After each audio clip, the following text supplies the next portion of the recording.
Escucha a Dios con la hermana Blanca Ruiz, la voz que te llega al corazón. Con mucha alegría, con mucho gozo en el día de hoy, me uno a nuestra Iglesia Católica para transmitirles el mensaje de la paz, el mensaje de Jesucristo. Me uno a todas las personas que hacen posible este programa para decirles a ustedes bienvenidos. Y también, en una forma muy especial, quiero hoy continuar estos programas que hemos venido trayendo sobre la sanación de la familia. Ya dije en un programa anterior y hoy repito, la mayoría de los problemas que afrontamos hoy en día en nuestra sociedad nacen en la familia. Hay muchas personas enfermas, hay muchas personas resentidas, hay muchas personas llenas de angustia, de tristeza, de soledad. Y esas personas no van a sanarse, en la mayoría de los casos, ni por tratamientos médicos, ni por medicinas. Esas personas tendrán que sanarse, si es que se sanan, a través de la sanación de la herida que causó la enfermedad que hoy tienen. Que nervios, que no pueden dormir, que no pueden concretarse, tantas cosas tan difíciles a veces de vivir, y todas tal vez por un odio, por un resentimiento con el papá, con la mamá, con un hermano, con una hermana. Si nos diésemos cuenta que de verdad nosotros podemos sanarnos, si queremos sanarnos, y si vamos a la raíz de nuestro problema, ya habríamos puesto manos en el asunto. Por eso, hermanos, quiero invitarles de nuevo a compartir este programa y quiero dejarlos hoy en compañía del Señor Jesucristo para que Él con su Espíritu Divino y su gracia nos ayude a asimilar, a reaccionar y a vivir este mensaje de hoy.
viviste entre los hombres.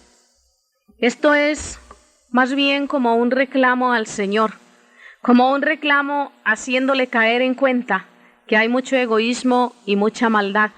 El Señor lo sabe, y porque el Señor lo sabe, es que hoy nos brinda la fuerza sacramental, la fuerza del sacramento del matrimonio para poder vivir ese día a la vez. Yo sé que hay muchos matrimonios donde no hay esta fuerza sacramental. ¿Por qué? Porque no ha habido un verdadero compromiso. Y también sé que muchas mujeres hoy en día quisieran tener ese sacramento y no lo pueden tener por el egoísmo de los hombres, por la maldad de los hombres, porque no quieren atarse, porque quieren estar libres para que cuando se les presente su oportunidad salen y se van a donde sea. Y otros porque ya tienen un compromiso anterior y entonces hoy no pueden cumplir con el llamado del Señor, una sola mujer. Pero de todos modos, me gustaría seguir compartiendo la sanación de la familia. Y recuerdo del programa anterior cómo el compromiso tiene que ser 100%. El compromiso es de ambos, no es de una sola persona. Y recordemos que el ministro no es el sacerdote en el sacramento del matrimonio. El ministro es cada uno de los cónyuges. A mí me gustaría entrar con la palabra del Señor y darnos cuenta si nosotros también vivimos lo que en realidad se debe vivir para que haya un matrimonio feliz.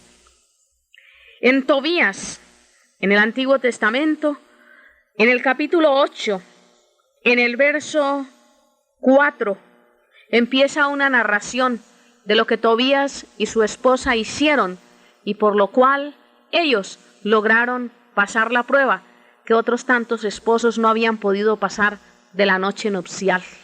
Leamos lo de la palabra del Señor directamente. Mientras tanto, los padres habían salido de la habitación. Entonces Tobías dijo a Sara: levántate, hermana, y oremos para que el Señor tenga piedad de nosotros. Luego dijo Tobías: bendito sea Dios de nuestros padres, y bendito sea tu nombre santo y glorioso por los siglos de los siglos. Que los cielos y todas tus criaturas te bendigan. Tú creaste a Adán y le diste a Eva su mujer como ayuda y compañera para que de los dos naciera la raza humana. Tú dijiste: no está bien que el hombre esté solo, démosle una compañera semejante a él. Ahora, Señor, tomo a mi hermana con recta intención y no buscando el placer. Ten piedad de nosotros y que podamos llegar juntos a nuestra ancianidad. Ella respondió: amén. Y se acostaron los dos para pasar la noche. Raguel se levantó temprano y llamó a sus muchachos para que fueran a cavar una tumba, pues Raguel pensaba: no sea que Tobías también haya muerto. Luego Raguel volvió a casa y dijo a su esposa: manda a una sirvienta para que vea si vive. Si ha muerto, lo enterraremos sin que nadie se entere. La sirvienta, al abrir la puerta, los vio dormidos. Salió entonces para anunciar que estaba vivo. Entonces Raguel bendijo al Señor con estas palabras: bendito seas, oh Dios, por todos los siglos. Seas bendito por haberme colmado de gozo. No ha sucedido lo que yo temía, sino que nos has tratado según tu gran benevolencia y has tenido compasión de 2 hijos únicos. Ten piedad de ellos y dales tu gracia y protección, y que toda su vida tengan buena salud y gozo y vivan en tu gracia. Palabra de Dios.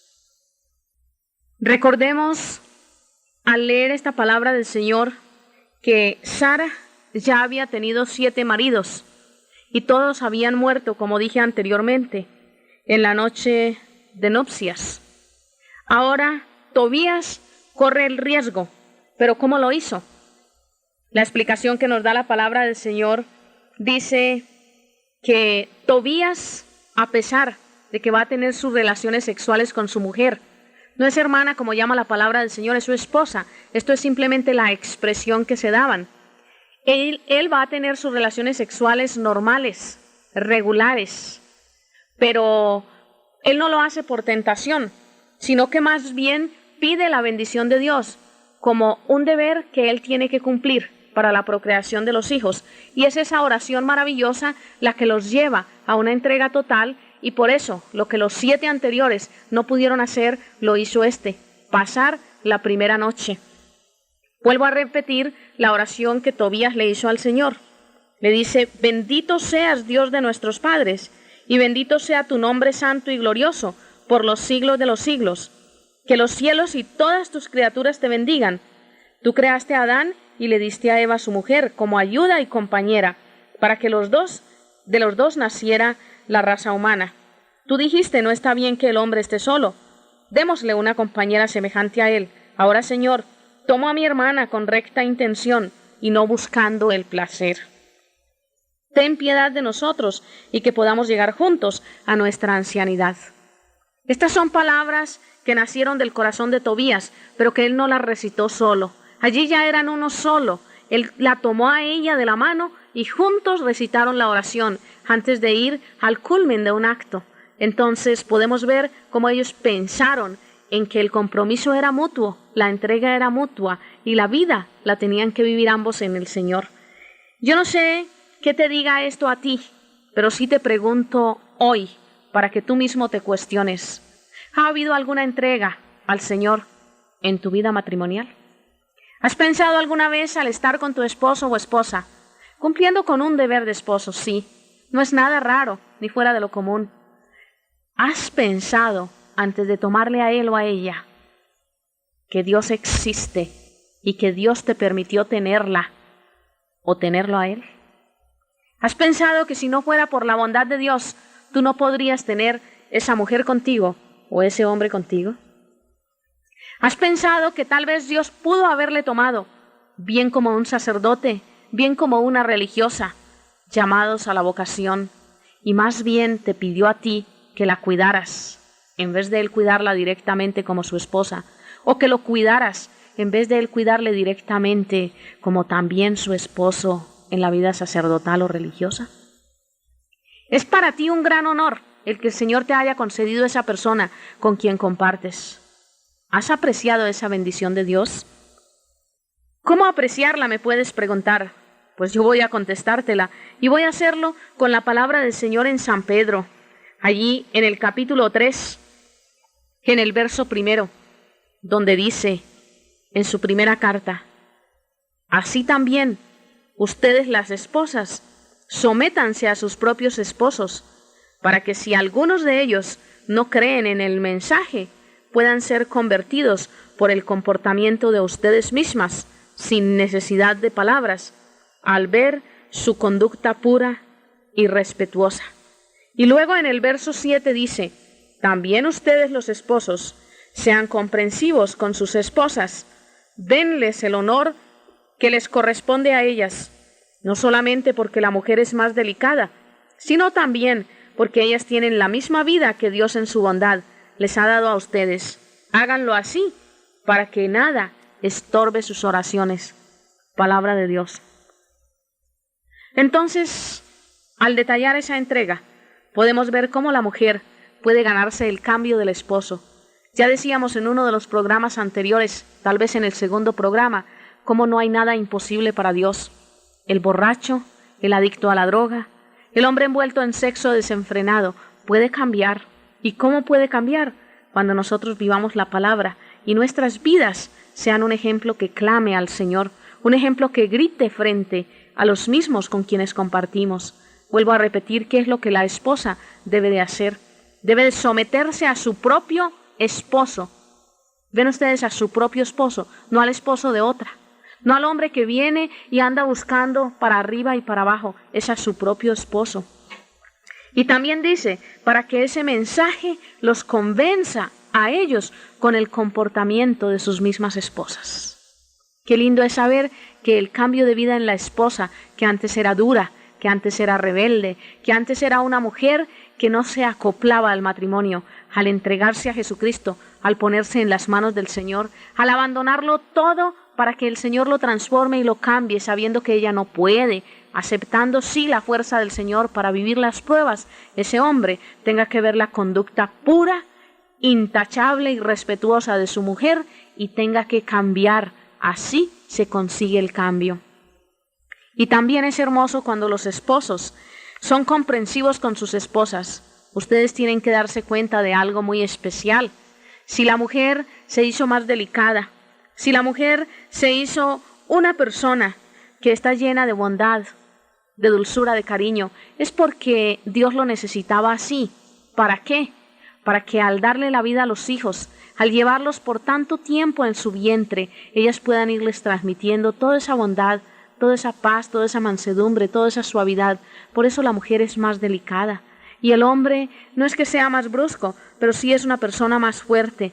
También Dios le dio esas dotes para que él, como responsable del hogar, como el hombre que tiene que llevar la carga material del hogar, pueda responder. Dios en su sabiduría divina todo lo pensó. Y al pensarlo todo, nos ha dado simplemente la libertad para nosotros actuar, para nosotros aceptar y para nosotros vivir una vida llena de Él. Dice el pedacito final, allí en ese verso 7, donde le dice a los hombres que le den el honor que le corresponde a ellas, no solamente porque la mujer es más delicada, sino también porque ella tiene la misma vida que Dios en su bondad les ha dado a ustedes.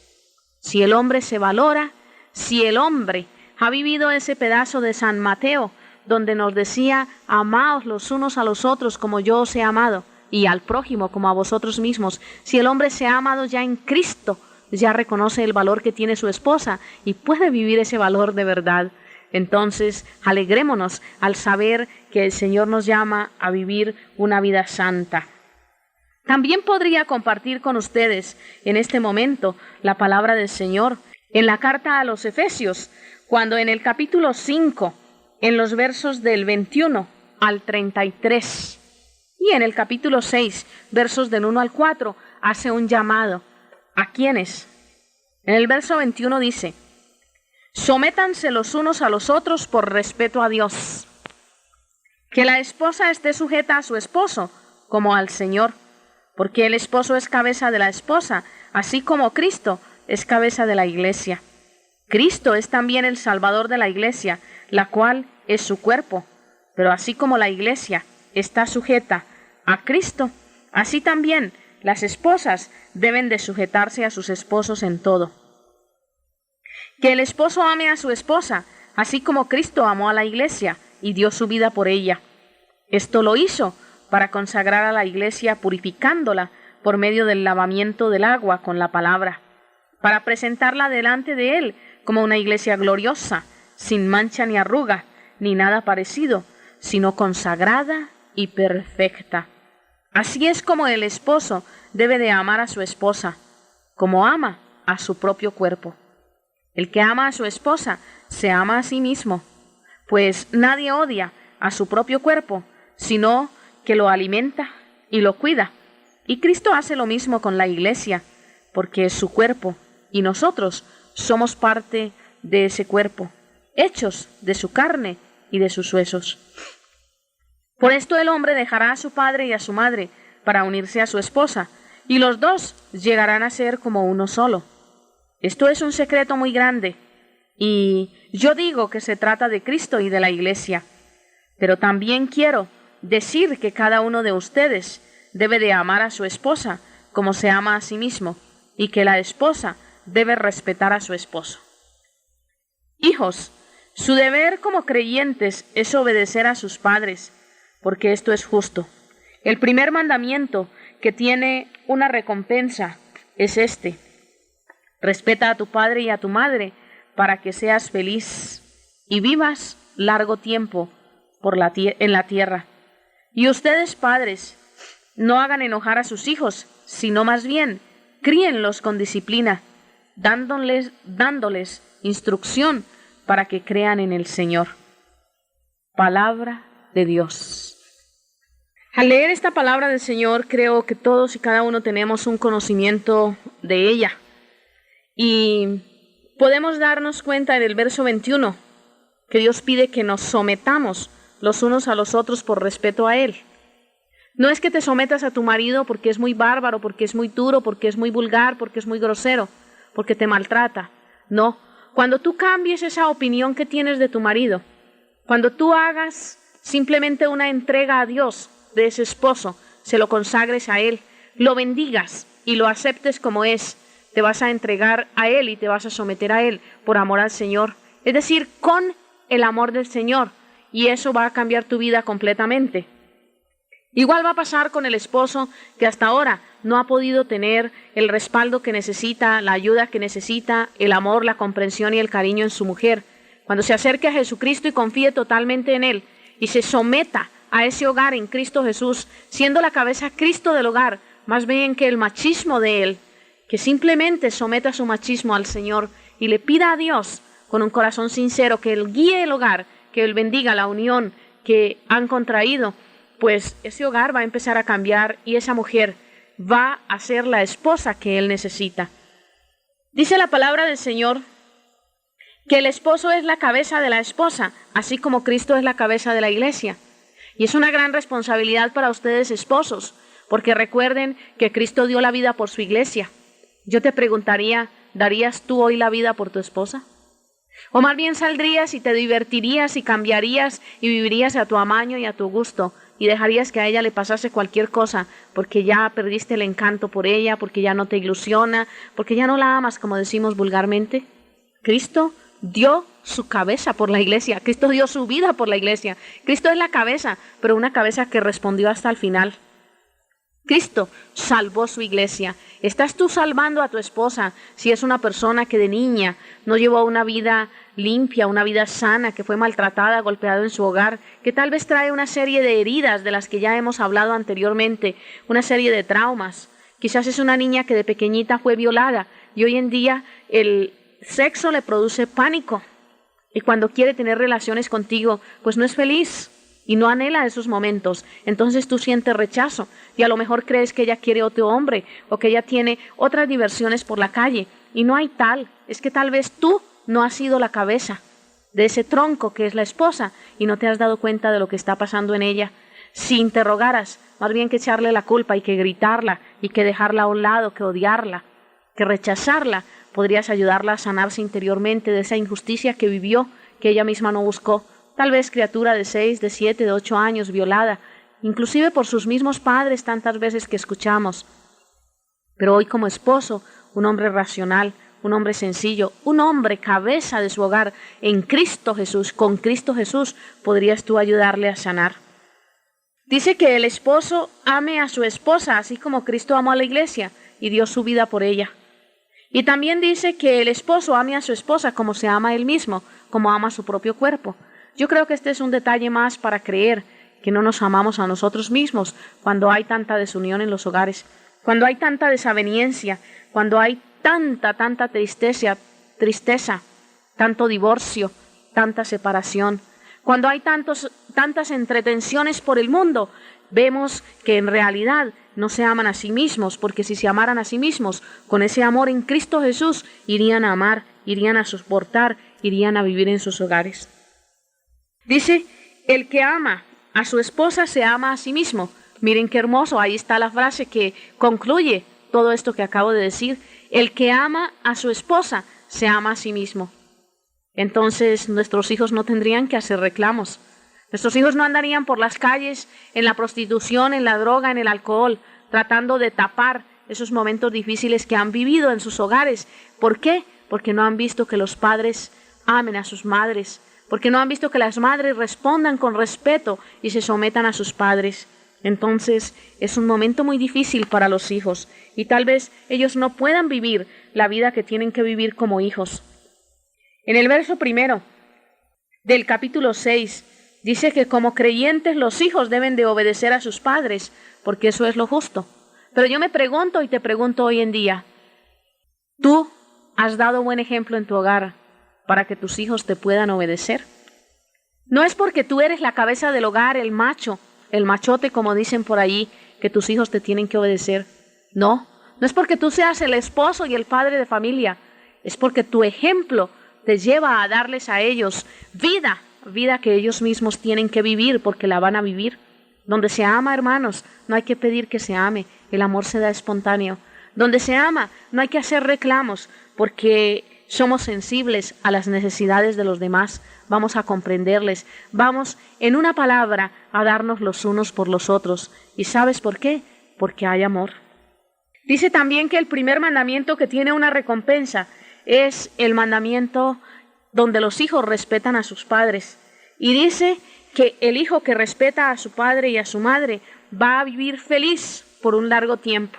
Yo creo que hoy en día hay tantas personas desgraciadas y tantas personas que están tan cansados de vivir que dicen que para qué vivir más tiempo, que gracias a Dios no tienen que vivir más y por eso no respetan a sus padres. Pero yo creo que en el caminar de la vida vamos viendo que esto tiene su recompensa. ¿Sabes por qué? Porque la mayoría forman también sus hogares y como hijos, más tarde en su propio hogar también van a tener hijos y esos hijos les van a responder, si no igual que lo que ellos fueron con sus padres, un poco peor, porque las generaciones de hoy en día que no se educan bajo el amor del Señor no tienen respeto para nadie ni para ellos mismos. La aclaración final que nos hace San Pablo allí en los Efesios es una aclaración a los padres, donde les dice que no hagan enojar a sus hijos, sino más bien que los críen con disciplina, dándoles instrucción para que crean en el Señor. Yo creo que esta palabra hoy hay que estudiarla con detención, dándoles instrucción. Hemos instruido a nuestros hijos en el amor de Dios. Hemos instruido a nuestros hijos en el respeto, no en el temor de Dios con miedo. No, a Dios no hay que temerlo. Dios no es el Dios lejano, ese temor de miedo tan horrible que nos infundían, donde decían que por esto y que por aquello y que nos íbamos a condenar. No, la persona que ama de verdad no hace nada mal hecho porque sabe que en lo que hace ofende a Dios. Entonces, como ama de verdad a Dios, esa persona se reprime, se abstiene de hacer todo aquello que es equivocado. A la hora de la verdad, esa persona amando respeta y respetando ama. Padres, ¿estamos respetando a nuestros hijos? ¿Estamos amando a nuestros hijos? No es amor darles comida y vestido, no, papacitos. Amor es enseñarles a vivir en Cristo y ustedes recibirán el beneficio de vidas que ustedes mismos forjaron a través del amor del Señor. Me bastaría narrar las bodas de Caná para decirles un poco más sobre el matrimonio, para hablarles sobre la sanación, para hablarles sobre el vino del amor, para decirles cómo la presencia santificadora y transformadora de Jesús en la unión conyugal los llevó a esa alegría de poder saber que ya no había vino viejo, pero que el vino nuevo era mejor que el anterior. ¿Tienes tu vino nuevo en tu casa? Es la sangre preciosa de Cristo. ¿Has compartido la presencia de Jesús? Eso es de verdad un matrimonio, vida, alegría, gozo y paz.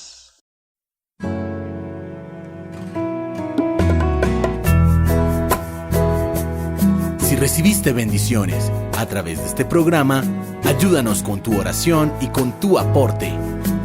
Comunícate al correo electrónico hermanablancaruiz@hotmail.com y visita nuestra página www.hijasdelfiat.org. Escucha a Dios, la voz que te llega al corazón.